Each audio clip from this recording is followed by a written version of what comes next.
विद्यार्थी मित्रांनो नमस्कार. मी प्राध्यापक विद्याधर पाटील, दहिवडी कॉलेज दहिवडी, तालुका मान, जिल्हा सातारा. तरी आज आपल्यासाठी सीसॅट पेपर 2019 MPSCने विचारलेल्या सर्व प्रश्नांचे एक्सप्लेनेशन आपल्यासमोर घेऊन येत आहे. तरी बुद्धिमत्ता चाचणी आणि मॅथ्स रिझनिंग या दोन्हींचे आपल्यासमोर आज एक्सप्लेनेशन घेऊन येत आहे. तरी आपण हा जर व्हिडिओ पाहत असाल तर आपल्या योग विद्या MPSC ट्रिक चॅनलला सबस्क्राईब करा आणि त्याचबरोबर आपण व्हिडिओला सुरुवात करूया. तर बघा, आजचा पहिला प्रश्न. नुकत्याच पार पडलेल्या सरपंचासाठीच्या निवडणुकीत 4 उमेदवारांना एकूण 972 मते मिळाली. जिंकलेल्या व्यक्तीला मिळालेली मते त्यांच्या विरोधकापेक्षा अनुक्रमे 52, 78, 102 अधिक आहेत. दिलेल्या माहितीच्या संदर्भात सत्यविधाने निवडा. म्हणजे त्यांनी काय सांगितले, जिंकलेल्या उमेदवाराला विरोधकापेक्षा 52, 78 आणि 102 अशी अधिक मते मिळालेली आहेत. तर आता आपण खालील विधाने पाहूया. दिले आहेत. तर कोणतेही निष्कर्ष काढण्यासंबंधाने समग्र अपुरे आहे. जिंकलेल्या उमेदवाराला सगळी मिळून 132 मते ज्यादा मिळाली. एका उमेदवाराला 200 मते मिळाली. जिंकलेल्या उमेदवाराला 301 मते मिळाली. तर आपण हे पहिल्यांदा सॉल्व्ह करून घेऊ. अतिशय सोपा प्रश्न आहे. तर पहा आपण कसं सोडवतो बघा हे. तर आपण काय करू, पहिल्यांदा जिंकलेल्या उमेदवाराला X मते मिळाली. कारण आपल्याला जिंकलेल्या उमेदवाराची मते माहीत नाही म्हणून आपण काय म्हणली, X म्हणली.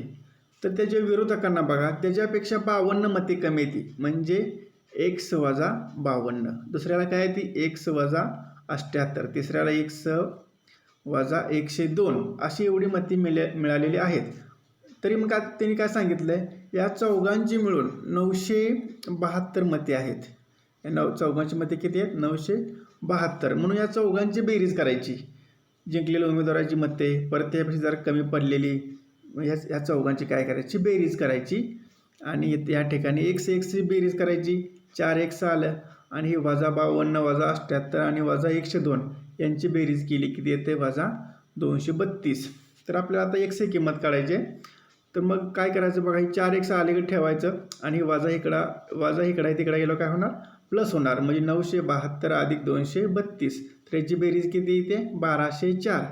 तर 4X इकडे होतं, मग हे 4 इकडे गुणन इकडे आलं, काय झालं, भागिले झालं. तर X बरोबर 1204 भागिले 4. तर 4चा भाग लावा, 4 एके 4, 4 त्रिकोण 12, 0 आहे ते 0 ठेवलं, 4 एके 4 म्हणजे किती मते मिळाली, 301. X बरोबर किती आली, 301. म्हणजे जिंकलेल्या उमेदवाराला किती मिळाली, 301 मते मिळाली. तर आपला शेवटचा पर्याय होता बघा, त्यातला पर्याय क्रमांक 4 हा 301 मते पर्याय बरोबर आहे. तर आता प्रश्न पुढला पाहूया आपण. हा प्रश्न बघा. सतेज तिच्या 4 नातवंडांना घेऊन गाडी रपेटीला गेली. सतेजा तिच्या 4 नातवंडाला घेऊन गाडी रपेटीला गेली आणि त्यांनी 6 चौकांना भेटी दिल्या. 6 चौकांना भेट दिली. त्यातील प्रत्येकाला तिने रपेटी दरम्यान वापरले रस्त्याचे नकाशे रेखाटायला सांगितले. तेव्हा त्यांनी पुढील नकाशे तयार केले. मात्र चौकांची सापेक्ष स्थाने नेमकेपणाने दाखवलेली नव्हती. जर त्यातील फक्त 3 नकाशे योग्य, म्हणते बघा, 3 नकाशे योग्य असतील तर यातील अयोग्य जोडण्या दाखवणारा नकाशा ओळखा. म्हणजे यातील 3 नकाशे योग्य आहेत आणि 1 नकाशा अयोग्य आहेत. एकूण किती रस्ते आहेत, 6 चौकांना भेट दिलेली आहे. म्हणजे यातील 3 सारखे आहेत आणि 1 वेगळा आहे. तर आपण पाहूया बघा, इथे किती टिंब आहेत, 1 2 3 4 5 6. मी प्रत्येक ठिकाणी 6 पॉईंट लावलेत. तर आता इथं बघा, तर पहिला आपण इथला पॉईंट घेऊ. पहिला पॉईंट घेऊ इथला बघा. या पहिल्या पॉईंटपासून किती रस्ते जातात, 1 2 3 दिशा जात आहे.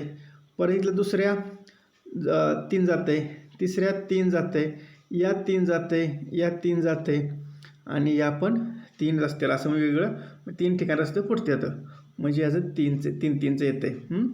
आता दुसरं बघा, इथं दुसऱ्या आकृतीत ह्या पहिल्या पॉईंटवरनं 3 ठिकाणी जातं आहे इकडं. परत ह्या पॉईंटवरनं 2 ठिकाणी जातं आहे, 2 ठिकाणी.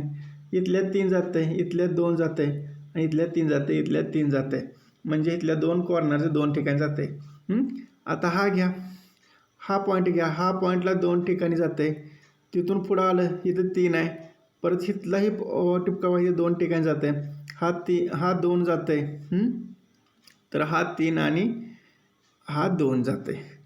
तर पहा बघा, आता ही लास्ट पर्याय बघा, हा कॉर्नरला 2 ठिकाणी, हा कॉर्नर 3 ठिकाणी, हा कॉर्नर 2 ठिकाणी जातो आहे, हा कॉर्नर 3 ठिकाणी जातो आहे, हा कॉर्नर 3 ठिकाणी जातो आहे. म्हणजे बघा, या 3 गणित आपल्याला असं सापडेल की कॉर्नरचे टिपके 2 ठिकाणी जातात, म्हणजे कॉर्नरचे चौक असे 2 ठिकाणी रस्ते जातात. आणि तर या पहिला जे आहे का पर्याय, त्यातले प्रत्येक 3 ठिकाणी जातं, त्यांचा प्रत्येक रस्ता 3 ठिकाणी जातो आहे, त्यामुळं हा रस्ता वेगळा वाटतो आहे. त्यामुळं पर्याय क्रमांक 1 वेगळा आहे असं आपण सांगू शकतो. तर आता पुढला प्रश्न पाहूया. अतिशय सोपा प्रश्न आहे बघा हा. जर $A बीचा अर्थ काय होते, बाहू होते. तर बघा आपण असं काय करू, ह्याला बाहू, डॉलर बरोबर काय होते, बाहू, डॉलर बरोबर बाहू, डॉलरचा अर्थ बाहू. बीचा अर्थ ए ही बीची बायको आहे. चा अर्थ काय होते, बायको होते. तर बीचा अर्थ ए ही बीची मुलगी आहे, ह्याचा अर्थ काय होते, मुलगी. आणि बीचा अर्थ ए हे बीचे वडील आहेत, ए हे बीचे काय आहेत, वडील आहेत. तर पहा, WT व Q ही भावंडे असतील, अतिशय महत्त्वाचं आहे, WT व Q ही भावंडे असल्याचे दर्शवणारी नातेसाखळी ओळखा. म्हणजे आता आपल्याला काय पाहिजे बघा, WQT ही भावंडे पाहिजे, म्हणजे आता भाऊ असलेलं कुठलं आहे, डॉलर. तर हे WTQ यांच्यामध्ये हे डॉलर चिन्ह आलं पाहिजे. याच्या व्यतिरिक्त हे दुसरं चिन्ह या तिघामध्ये नसलं पाहिजे, तेव्हा हे भाव असतील. नाही तर अदरवाईज कसं आहे, असले की बायको आहे, हॅश असले की मुलगी आहे, परत हे चिन्ह स्टार असले की वडील आहे. तर हे आपल्या फक्त भावंड दावाचं आहे. तर आपल्या पहिल्या ऑप्शनमध्ये बघू, $W डॉलर आहे, म्हणजे हे भावंड दिसतात. पण आता पुढलं टी बघा, W आणि टी यांचे चिन्ह कुठलं आहे, स्टार आहे, म्हणजे हे वडील चिन्ह येतं आहे. तर हा पर्याय येत नाही, कारण ती चुकीचं आहे. तर आपल्याला काय पाहिजे बघा अजून, W आणि Q. इथं बघा, W आणि Q मध्ये आहे डॉलर, म्हणजे भावंडे आहेत. पण परत Q आणि T मध्ये कुठलं चिन्ह आहे, हे वडिलाचं चिन्ह आहे, म्हणजे हे पण येत नाही पर्याय, 2 नंबर पर्याय नाही. आता 4 नंबर पर्याय बघा, Q आणि T मध्ये डॉलर आहे, Q आणि T मध्ये डॉलर आहे. T आणि W मध्ये काय आहे बघा, T आणि W मध्ये काय दावले, हॅश दावले. हॅशचा अर्थ काय आहे, हॅशचा अर्थ मुलगी, म्हणजे टी ही Qची मुलगी आहे, हे पण पर्याय येत नाही. बघा 3 पर्याय गेलं, म्हणजे राहिला चौथा पर्याय. हा चौथा पर्याय आपलं बरोबर उत्तर असू शकतं. तर आता तरी आपण चेक करू बघा, $ST डॉलरचा अर्थ काय असतो, ए हा बीचा भाऊ आहे, म्हणजे Qचा भाऊ T आहे. आता बघा, T आणि U मध्ये काय चिन्ह आहे, हॅश आहे. तर त्याचा अर्थ काय होतं आहे, ए ही बीची मुलगी आहे, टी ही यूची मुलगी आहे, टी ही यूची मुलगी आहे. आणि परत यू आणि डब्ल्यू मध्ये काय अर्थ आहे, स्टार चिन्ह आहे बघा, यू हे डब्ल्यूचे वडील आहेत, यू हे डब्ल्यूचे वडील आहे, म्हणजे पर्याय क्रमांक 3 हे आपलं उत्तर बरोबर आहे. तर आता पुढला पाहूया बघा, तेच सांगितलं होतं मी, इथं स्पष्टीकरण द्यायला तो. आता प्रश्न क्रमांक 58 पहा बघा, काय सांगितलं यांनी, 3 विधाने आहेत, त्यावर आधारित निष्कर्ष पुढे दिले आहेत. यथार्थ निष्कर्ष असलेला पर्याय निवडा, यथार्थ निष्कर्ष असलेला पर्याय निवडा. सर्व बी हे एक्स आहेत, म्हणजे काही बघा एक बी असणार आहे, सर्व बी हे एक्स आहेत. परत काय दिलं त्याने बघा, सर्व बी हे एक्स आहेत आणि सर्व एक्स हे जी आहेत, असं त्या विधानात आहे. सर्व एक्स हे जी आहेत आणि परत काही टी हे जी आहेत, असं विधान आहे, काही टी हे जी आहेत. तर तुम्ही त्या प्रश्न बघितला तर तुम्हाला समजा, लक्षात ठेवा की याचं पर्याय क्रमांक 1 उत्तर येते, पर्याय क्रमांक 1 उत्तर येते, म्हणजे पर्याय 3 आणि 4 त्यातील बरोबर येतील आणि पहिले 2 हे चुकीचे येतील. अतिशय सोपा प्रश्न आहे हा. पुढलं पहा बघा. दोघा भावांच्या दोन झोपड्या एका मध्यम आकाराच्या तळ्याच्या विरुद्ध बाजूंना आहे. प्रत्येक भावाला तळे ओलांडून एकमेकांच्या झोपडीत जाण्यासाठी तळ्यातील 12 दगड वापरावे लागतात. या दगडांना 1 ते 12 या संख्या वापरून रांगेने क्रमांक दिले आहेत. या दगडावर एक चतुर पुढील उड्या मारत आहे. दर मिनिटाला तो ज्या दगडावरून सुरुवात करतो त्यापासून 5व्या दगडावर उडी मारतो. म्हणजे जर त्याने 4थ्या दगडावरून उडी मारायला सुरुवात केली तर तो 9व्या दगडावर उडी मारतो. 9व्या दगडावरून तो दुसऱ्या दगडावर उडी मारतो आणि याप्रमाणे तो उड्या मारत राहतो. जर चतुराने म्हणजे कसं मारते बघा, ते एका टायमाला तो 1 सेकंद समजा तो 5 दगड पार करतो. 9व्या दगडावरून तो झाले आपल्या. जर चतुराने दुसऱ्या दगडावरून उडी मारायला सुरुवात केली आणि 36व्या मिनिटाला त्याने उड्या मारणे थांबवले तर तो ज्या क्रमांकाच्या दगडावर असेल तो दर्शवणारा पर्याय निवडा. अतिशय सोपा प्रश्न आहे बघा. समजा 2 भाव आहेत ए आणि बी. यांच्यामध्ये असे 12 दगड आहेत. 1 2 3 4 5 अशी टोटल समजा 12 दगड आहेत बघा. तर समजा बघा यांनी काय सांगितले, समजा चतुर आहे. चतुर एका दगडावर समजा उडी मारली तर डायरेक्ट तो 5व्या दगडावर जातो. परत 5व्यावर जातो, 9व्यावर जातो. बरोबर आहे. म्हणजे तो एका टायमाला किती उड्या मारतो? 5 उड्या मारतो. 5 म्हणजे 5 दगड पार करतो. तर त्याने असं 36व्या मिनिटात म्हणजे एका मिनिटात 5 करतो. तर 36व्या मिनिटाला किती करेल? म्हणजे 36 गुणुले 5 केलं तर याचं उत्तर किती येते बघा, 180 आलं. किती आलं उत्तर? 180 आलं. म्हणजे 180 दगड तो पार करेल. पण त्याने काय सांगितलं आहे बघा, म्हणजे सांगतो बघा लक्षात ठेवा आता, की एका फेरीत म्हणजे किती असे एका फेरीत किती 12 दगड आहेत. किती दगड आहेत? ती 12 दगड आहेत. तर आपण ह्याला 12 भागिले करू. म्हणजे 12 भागिले जर केलं तर एकूण फेऱ्या येतील बघा. 180 भागिले 12 उत्तर किती येईल? 15 येतं आहे. 12 × 12 आणि 12 × 5 = 60. म्हणजे त्याचे 15 फेऱ्या क्लिअर होतील. मग समजा लक्षात त्यानं तर कुठल्या पण दगडावर उडी मारायला सुरुवात करू द्या. म्हणजे तो त्याच दगडावर येणार आहे. जर आता त्याने दिले, जर तो दुसऱ्या दगडावर उडी मारायला सुरुवात केली तर तो 36व्या मिनिटाला कुठल्या दगडावर येणार आहे? तो दुसऱ्या दगडावर येणार आहे. कळलं? तर ह्याचा पर्याय क्रमांक 2 असणार आहे. या ठिकाणी दिले बघा छान. ए आणि बी 12 दगड आहेत. एका मिनिटात तो 5 दगडे पार करतो. तो 36 मिनिटात किती दगडे पार करेल? आपण x मानले. 36 गुणिले 5 म्हणजे 180 दगडे. बरोबर आहे का? तर त्याच्या फेऱ्या बघितल्या तर 180 भागिले 12 केलं तर एकूण तो 15 फेऱ्या पार करतो एवढ्या मिनिटात. तर मग समजा त्याने पहिल्या दगडावर सुरुवात केली तर तो 36 मिनिटानंतर पहिल्या दगडावर येईल. आता त्याने दिले आपल्या दुसऱ्या दगडावरनं, तर तो किती दगडावर येणार आहे? तो दुसऱ्या दगडावर येणार आहे. 36व्या मिनिटानंतर अशा 15 फेऱ्या मारून तो दुसऱ्या दगडावरच येणार आहे. तर आता आपण पाहूया पुढला प्रश्न. आण्या बन्या दिन्या आणि विन्या यांनी वर्ग सोबत्यांसाठी गोष्टीचे पुस्तक आणले. ते त्यांच्यापैकी एकाकडे आहे. त्या सर्वांना ते कोणाकडे आहे हे माहीत आहे. ते सांगतो, त्या सर्वांना माहीत आहे ते कोणाकडे आहे ते माहीत आहे आणि प्रत्येकाने त्या संबंधाने प्रतिपादन केले.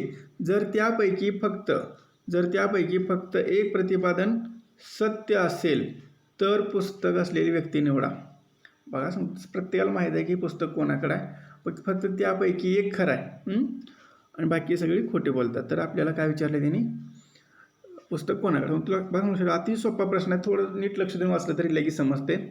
आण्या काय म्हणते? माझ्याकडे पुस्तक नाही. दिन्याकडेही पुस्तक नाही. बघा म्हणतो दिन्याकडेही नाही. बघा बन्या काय म्हणते? माझ्याकडे पुस्तक नाही. म्हणजे आण्याकडेही पण नाही. दिन्या काय म्हणते? माझ्याकडे पुस्तक नाही आणि बन्याकडेही नाही. विन्या काय म्हणते? माझ्याकडेही पुस्तक नाही आणि आण्याकडेही नाही. लक्षात ठेवा बघा. तर मग आता हे सांगतो शेवटचे बघा म्हणतो, शेवटची वाक्य जर तुम्ही बघितली दिन्याकडे पुस्तक नाही, आण्याकडे पुस्तक नाही, बन्याकडेही पुस्तक नाही आणि आण्याकडे पुस्तक नाही. बघा लक्षात याच्यात आण्या डबल आले, कळलं का? म्हणजे सांगतो एका ह्या व्यक्तीचं नाव आलेलं नाही, या चारही पर्यायापैकी एका व्यक्तीचं नाव आलेलं नाही. म्हणजे असं कोणच म्हणत नाही की त्या व्यक्तीकडे पुस्तक नाही. तर असं कोणतं नाव नाही बघा. आण्याचं नाव आलं आहे, बन्याचं नाव आलं आहे, दिन्याचं नाव आलं आहे, पण विण्याचं नाव आलेलं नाही. त्यामुळे लक्षात ठेवा म्हणजे विण्याकडेच पुस्तक आहे. लक्षात हे असं आपलं उत्तर करेक्ट येऊ शकतं. थोडं लक्षपूर्वक वाचलं तर याचं उत्तर येतं. अतिशय सोपा प्रश्न आहे. पुढील प्रश्न पाहूया आपण. प्रश्न पहा. डिअर, मेड, वेअर आणि DRWA यापैकी 3 शब्दांच्या अंकसंकेतांची अनुक्रमरहित यादी 1435, 6342 व 5231 अशी आहे. तर REM साठी संकेत निवडा. हे संकेत दिलेत यांनी, तर आपल्याला REM साठी संकेत निवडायचा आहे बघा. तर सांगतो पहिल्यांदा सगळं अशी लिहून घ्यायला लागतील. ही सगळी एकाखाली एक अशी लिहून घ्यायची. आणि बघा सांगतो आता बघा यातलं पर्याय बघा. तुम्हाला पहिलं उत्तर सांगतो मी याचं. पर्याय क्रमांक 3 उत्तर आहे. पर्याय क्रमांक 3 उत्तर आहे म्हणजे कायचं काय बघा. पर्याय 6135 हे उत्तर आहे. बघा सांगतो आता जर तुम्हाला पहिलं आता उत्तर सांगतो डायरेक्टच की एक पर्याय 2 पर्याय आणि 4 पर्याय सांगतो. या 3 पर्यायात 6 अंक नाही. तर हे 6 अंक लक्षात ठेवा, कारण आता पुढे स्पष्टीकरण बघणार आहे आपण, ते तुम्हाला सांगतो पुढं. त्यामुळे तिसरा पर्याय उत्तर आहे माझ्या मतानुसार. तर आता बघा सांगतो हे शब्द आहेत आपले, हे शब्द आहेत बघा. आता डिअर बरोबर 1435 आहे. मेड बरोबर 6342 आहे. वेअर बरोबर 5231 हा शब्द दिले आहे. DRAW बरोबर दिलेलं नाही, पण ह्यांनी विचारले बघा, या बदली विचारले, REM बदली दिले. सांगतो जर सांगतो आपण सगळं बघितलं सांगतो आता हे संपूर्ण शब्द आहे. या संपूर्ण शब्दात सांगतो आता बघा ए कॉमन येते एवढ्या ह्याच्यात. ए हा ऑरेंजमध्ये दिला तो ए कॉमन आहे आणि यांच्यात पण 3 कॉमन आहे म्हणून ए बदली 3 घेतलं. आता बघा EDR यांच्यात प्रत्येकात बघितलं EDR हे 3 वेळा येतं, कळलं का? आणि हे 1 2 5 हे पण अंक 3 वेळा येतात. हे पण अंक ह्याच्यात 3 म्हणजे 2 वेळा येतात. इकडे 2 वेळा येतात आणि इकडं 3 वेळा येतात. तर सांगतो आता आपण लक्षात पाहिलं तर सांगतो असं सांगतो एक पाहिलं म्हणजे बघा आर आलं, ई आलं आणि ए आलं. आर आलं, ई आलं आणि ए आलं. तर यात राहिलं काय, यम राहिलं. तर सांगतो आता इथं या ठिकाणी यम आहे बघा, इथं यम आहे. तर सांगतो यमसाठी सांगतो लक्षात ठेवा हा अंक येतो आहे. यमसाठी हा अंक येतो, पण आपण त्या ठिकाणी बघितलं तिन्ही पर्यायात कुठंच म्हणजे एकाच ठिकाणी फक्त यम 6 आहे. त्यामुळे पर्याय क्रमांक 3 हे उत्तर होतं त्याचं. तर आता पुढला प्रश्न पाहूया बघा. सोपाच प्रश्न आहे हा. 100 एकक लांबीच्या रस्त्यांच्या विरुद्ध टोकाकडून 2 स्कूटर स्वारांनी एकाच वेळी विरुद्ध दिशेने जायला सुरुवात केली. प्रत्येक स्वार ताशी 40 किमी वेगाने जात आहे.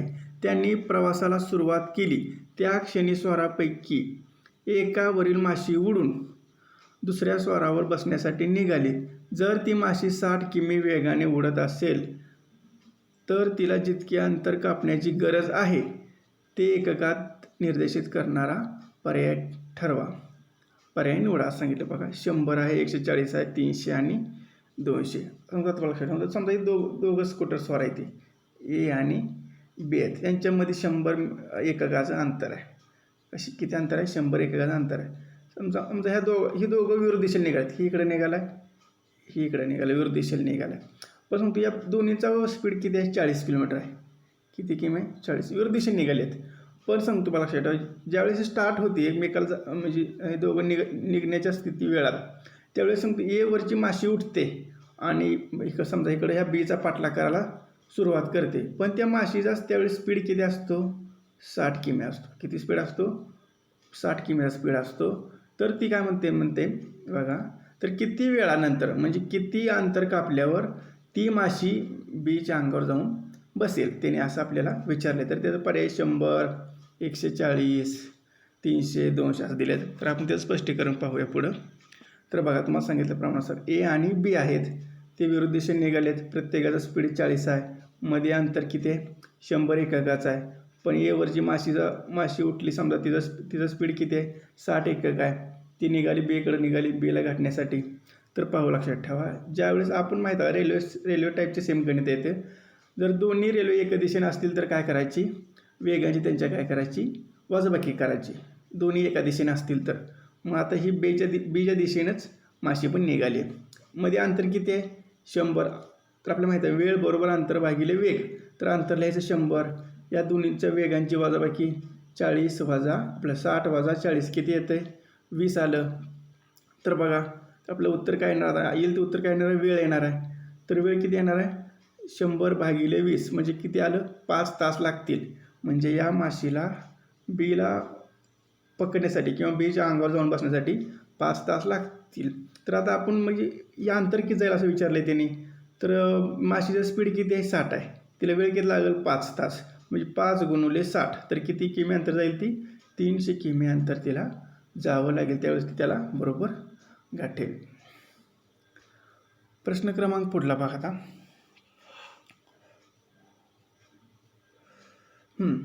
जयचे मांजर ॲमीच्या मांजरापेक्षा मोठे आहे. आपण इथं बघा सोडूच. जयचे मांजर, ही जयचे मांजर ॲमीच्या मांजरापेक्षा मोठे आहे. इथं आहे तर आहे. परंतु जैनीच्या मांजरापेक्षा आकाराने लहान आहे. परंतु जैनीच्या मांजरापेक्षा जयचं मांजर कसं आहे, आकारानं लहान आहे. जर कुठे गेलं, जयचे मांजर लहान आहे.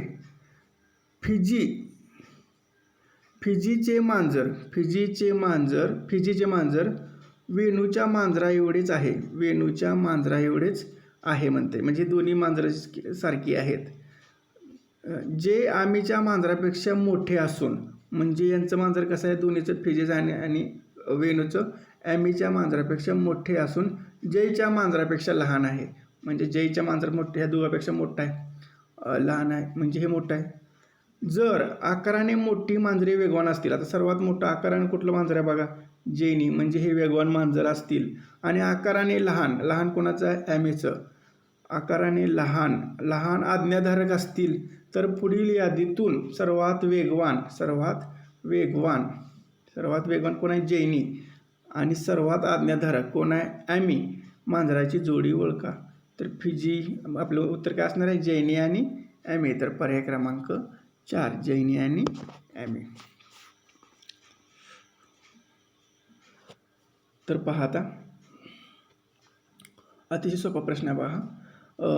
सर्व विद्यार्थ्यांच्या गटात 2/5 मुली आहेत आणि त्यातील 2/3 मुलींनी गणितात 90%च्या वर गुण मिळवले. जर 36 मुलींनी गणितात 90%च्या वर गुण मिळवले असतील तर मुली नसलेल्या विद्यार्थ्यांची संख्या दर्शवणारा पर्याय निवडा. म्हणजे मुली नसलेल्या विचार, म्हणजे आपल्याला काय पाहिजे, मुलं पाहिजे, मुलांचा यातला पर्याय ओळखायचा. त्यांनी मुली सगळे दिले. तर आपण आता स्पष्टीकरण पाहूया. बघा स्पष्टीकरण. समजा बघा, तिने आता काय दिलं इथं, सर्व विद्यार्थ्यांच्या गटात 2/5 मुली आहेत. म्हणजे सर्व विद्यार्थी समजा 5 असले तर त्यापैकी 2 ह्या मुली आहेत. बघा, मग राहिली मुलं. तर मुलं किती राहणार, 3/5 राहिली. तर आता बघा, त्या 2/3 बघा, हे 2 आहेत भाग, त्यापैकी 2/3 गणितात 90%च्या वर गुण मिळवले आहेत. तर गणितात 90%च्या वर गुण मिळवलेले आहेत. तर अशा किती मुली आहेत, बघा 36 मुली आहेत. किती मुली आहेत, 36. म्हणजे हे 2 भाग झालं, ह्या 2 भागाने 3 भाग केले, ह्या 3 पैकी 2 भाग म्हणजे 36 मुली, त्यांना किती मार्क आहे, ती 90% मार्क. म्हणजे 2 भाग 36% कितलेवरचे. तर हे 3 भागासाठी किती येणार, मग 2 भाग 36, तर 3 भाग किती आले, 54 मुली आल्या. म्हणजे हे 3 भाग म्हणजे हे वरचे 2 भाग आहेत. म्हणजे मुली किती आल्या, 54 आल्या. मग मुलींचं वरचं भाग किती होतं, 2. आता राहिले किती, मुलांचं 3 भाग. 5 पैकी 2 गेलं, राहिलं 3 भाग. बघा, तर 2 भाग म्हणजे 54, तर 3 भाग म्हणजे किती, तर किती येणार, 1 भाग 27 येणार, 3 भाग किती येणार, 81. म्हणजे मुली किती येणार, 81.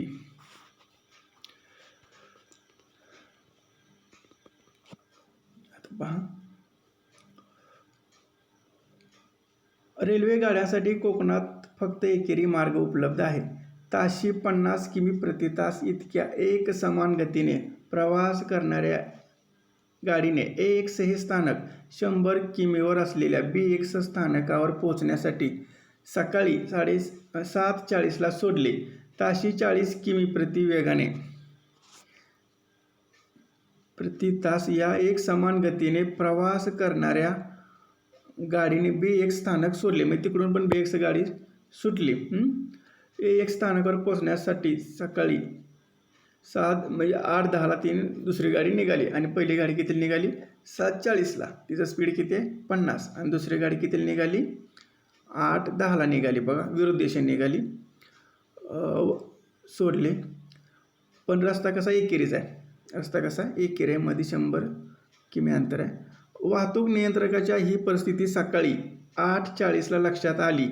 या दोन गाड्यांची टक्कर टाळण्याच्या दृष्टीने निर्णय घेण्यासाठी नियंत्रकाला गणिती हिशेबाने उपलब्ध असलेला कालावधी निवडा. हे सांगतो याचं उत्तर येते पर्याय क्रमांक 1 येते. आपण याचं स्पष्टीकरण पाहूया पुढं. तर बघा स्पष्टीकरण दिले. इथं प्रश्न पण दिला आहे. तर एक स्थानक आणि B स्थानक आहे. मध्ये अंतर किती आहे 100 किमी आहे. असं एकेरीच मार्ग आहे. कळलं का. समजा एक स्थानकाकडून BX स्थानकाकडं ही एक गाडी निघाली. सकाळी किती निघली ही 7:40ला निघाली. हिचा स्पीड किती आहे 50चा. पण दुसरी गाडी BX स्थानक ही गाडी इकडं किती वाजता निघाली सकाळी 8:10ला निघाली. म्हणजे बघा ही सकाळी 7:40 आणि 8:10 या दोन्हीत किती फरक आहे. म्हणजे ही गाडी किती वेळ आधी निघाली. किती वेळ निघाली आधी 30 मिनटं आधी निघाली. म्हणजे तिचं स्पीड आहे एका ताशी 50. तर अर्ध्या तासात किती जाईल 25 जाईल. म्हणजे 100मधून 25 वजा केलं म्हणजे ह्याचं टायमिंग अर्ध्या तासानंतर पुढं ढकललं तर 8:10 येईल आणि याचं पण 8:10 येईल. म्हणजे या दोन्हीचं टायमिंग आज समान झालं. पण अंतर आता याचं कमी करावं लागेल. कारण पुढं 25 किमी गेल्यामुळं आता राहिलं किती 75 किमी अंतरच राहिलेलं आहे. आता त्यावेळेस बघा त्यावेळेस आता हे दोन्ही एकमेकाला कधी भेटतील. आपल्या ह्या टाईपमधचं गणित आहे. हे दोन्ही सकाळी 8:10ला निघले. आता इथून पुढं हिचा स्पीड किती आहे 50. हिचं किती आहे 40 आहे. तर बघा लक्षात आता आपल्याला काय काढायचं आहे यांचं काय काढायचं आपल्याला वेळ पाहिजे आता आपल्याला. तर वेळ बरोबर अंतर भागिले वेग आपलं सूत्र आहे. आता अंतर किती आहे 75. या दोन्हीचे आता दोन्ही एका दिशेने येतात त्यावेळेस काय करायची बेरीज करायची. आणि दोन्ही एकाच दिशेने असतील दोन्ही एकमेकींच्या विरुद्ध दिशेने असतील तर वेगांची बेरीज आणि दोन्ही एकाच दिशेने असतील तर वेगांची वजाबाकी करा. हे लक्षात ठेवायचं. तर आता दोन्ही एकमेकींच्या विरुद्ध दिशेने येते म्हटल्यावर यांची वेगांची बेरीज करायची. बघा अंतर भागिले वेग मग किती आला 75 भागिले 90 किती येतं आहे 75 भागिले 90. म्हणजे याचं उत्तर किती येते 5/6 गुणुले 5/6 एवढा वेळ लागेल. म्हणजे आपल्या मिनिटात पाहिजे त्या म्हणून गुणुले 60 केलं. 6 × 6 = 60 म्हणजे 5 × 10 किती येते 50 मिनटं अजून यांना वेळ आहे. कुठून 8:10 पासून 50 मिनिटे 8:10 पासून 50 मिनिट त्यात ॲड करा म्हणजे किती वाजतील 9 वाजतील. तर त्या 9 वाजता त्या गाडी एकमेकाला दोन्ही भेटतील म्हणजे त्यांची टक्कर होईल 9 वाजता. तर ही वाहतूक नियंत्रकाच्या किती वाजता बाब लक्षात आले 8:40 लक्षात आले. तर आपण त्यातनं 8:40 वजा करू म्हणजे त्याला निर्णय घेण्यासाठी अजून किती वेळ लागेल 9मधून 8:40 गेले तर राहिले किती 20 मिनिटे राहतील. म्हणजे त्याला अजून निर्णय घेण्यासाठी 20 मिनिटे अवकाश आहे. आता पुढला प्रश्न बघा. सोपा प्रश्न आहे. जया म्हणते मी जर माझ्या आजपासून 6 वर्षांनी होणाऱ्या वयाच्या 6 पट म्हणजे बघा आज समजा आज वय 1 असलं तर आजपासून 6 वर्षांनी म्हणते म्हणजे 1 + 6 करायचं बरोबर म्हणतो. बघा हे प्रश्न नीट बघा. आधी पहिल्यांदा वाचूच. 6 वर्षांनी होणाऱ्या वयाची 6 पट माझ्या 7 वर्षांनी होणाऱ्या वयाच्या 7 पटीत मिळवली तर माझ्या आत्ताच्या वयाची चौपट मिळते. तर आत्तापासून 5 वर्षांनी होणारे माझे वय दर्शवणारा पर्याय निवडा. तर आपण याचं पुढे स्पष्टीकरण पाहूया. सोपा प्रश्न आहे हा. बघा जया काय म्हणते समजा आपण जयाचं आजचं वय काय म्हटलं X मानलं. जयाचं आजचं वय काय म्हटलं X.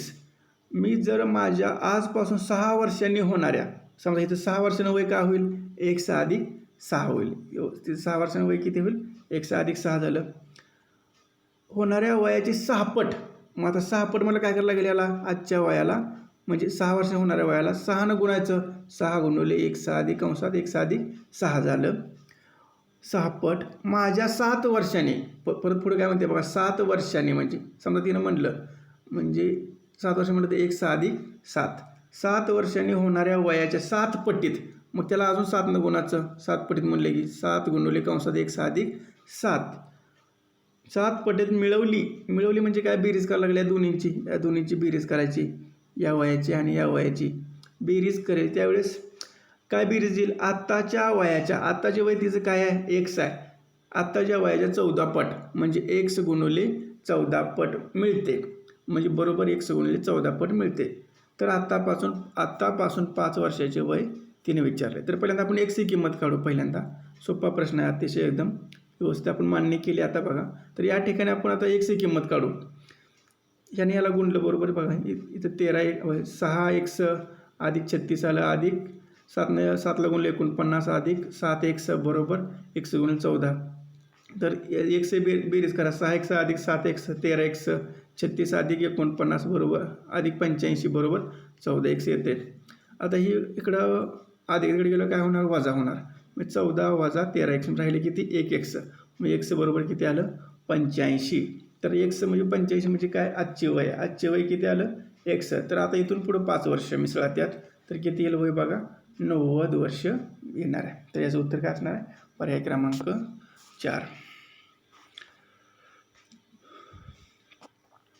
तर आता पहा बघा, हा प्रश्न पहा, सोपा प्रश्न आहे. सोबतच्या आकृतीत ABCDE या वसाहतींना जोडणाऱ्या रस्त्यांचा नकाशा दाखवलेला आहे. तुमच्या निवडीच्या कोणत्याही वसाहतीपासून सुरुवात करून 7ही मार्गाने, किती मार्गात बघा या ठिकाणी? 7ही मार्गाने एकदा आणि फक्त एकदाच जायचं. एकदा आणि एकदाच फक्त चालावे अशा मार्गाची रचना आहे. जेथून सुरुवात केली तेथेच शेवट व्हावा अशी अपेक्षा नाही म्हणते. म्हणजे तुम्ही कुठून सुरुवात करा आणि कुठं पण जावा, पण 7 मार्गाने जायचं. अशा मार्गाची सुरुवात किती ठिकाणाहून करता येईल? म्हणजे कुठून पण निघा आणि पण तुम्ही 7 रस्त्यावरून जावा किंवा कुठून पोचा असं त्यांचं म्हणणं आहे. पण एका रस्त्यावरून डबल जायचं नाही. तर असे किती मार्ग आहेत बघा. समजतो आता बघू आपण. पहिल्यांदा ए घेऊ. समजा बघा, समजा आपण ए वरनं सीला आलो, एक रस्ता झाला. सी वरनं डीला आलो, 2 रस्ते झालं. परत डी वरून समजा आपण डी वरून परत कुठे गेलो? परत रिटर्न एला गेलो. चालते. रस्ता 3 रस्ते झालं. ए वरून परत बीला आलो, बी वरून परत डीला आलो, 5 रस्ते झालं. आणि डी वरून ईला गेलो आणि ई वरून परत बीला आलो. म्हणजे एकूण किती रस्ते झालं? 7 रस्ते. हा एक मार्ग झाला. ए वरून एक मार्ग आहे. आता बघा दुसरा मार्ग. आता बी वरून बघू आहे का? समजा आपण आता बघा बी वरून कुठे गेलो? बी वरून एला गेलो. बी वरून कुठे गेलो? एला गेलो. तर ए वरून सीला आलो, ए वरून सीला आलो. सी वरून डीला आलो, डी वरून ईला आलो, ई वरून परत बीला गेलो, बी वरून डीला आलो आणि परत एला गेलो. तर असे एकूण 7 इथं या ठिकाणी पण 7 मार्ग जातात. म्हणजे आता पण आपल्याला 2 असे आपल्याला आतापर्यंत 2 निघाले मार्ग, ए आणि बी. आता समजा आपण सी वरून बघू. बघा सी वरून कुठं जाते? सी वरून 7 ठिकाणी जाते का?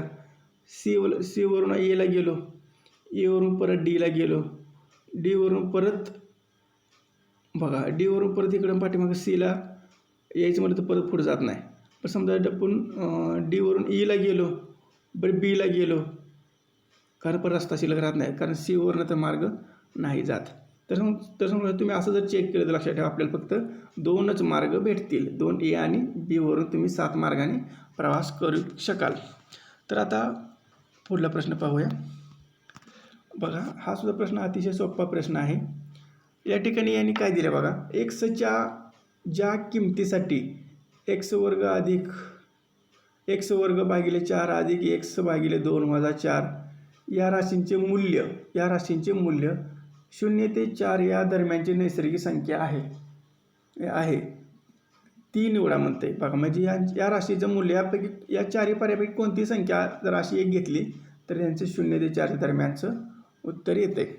तर सांगतो अतिशय सोपा प्रश्न आहे. परंतु आपण पर्याय बघितला आपल्याला समज लक्षात ठेवा. कळलं का?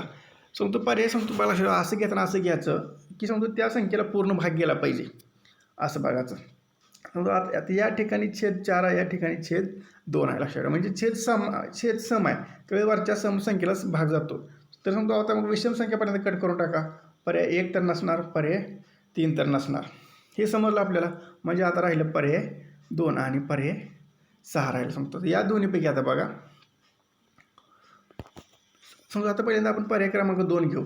तर 1 बदली समजा 4 घेतलं तर 1 वर्ग म्हणजे 4 वर्ग किती आला, 16/4 आलं, अधिक 4/2 वजा 4 असं आलं. तर आता बघा लक्षात ठेवा, यांचं भागलं वाटलं तर आपण 4 एके 4, 4 इंचो 16, बेक बे बे दोन्ही 4. आता बघा इथं राहिलं 4 अधिक 2 किती आलं, 6. मग 6 वजा 4 उत्तर किती येते, 2 येते. तर आपल्याला म्हणतो म्हणजे आपल्याला 0 ते 4 दरम्यानचं उत्तर पाहिजे. आपलं उत्तर 2 येते, म्हणजे पर्याय क्रमांक 2 हे उत्तर बरोबर आहे. तर समजलं तुम्हाला.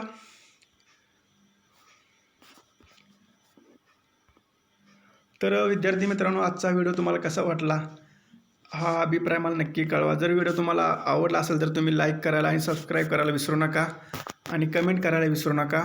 व्हिडिओ पूर्ण पाहिल्याबद्दल धन्यवाद.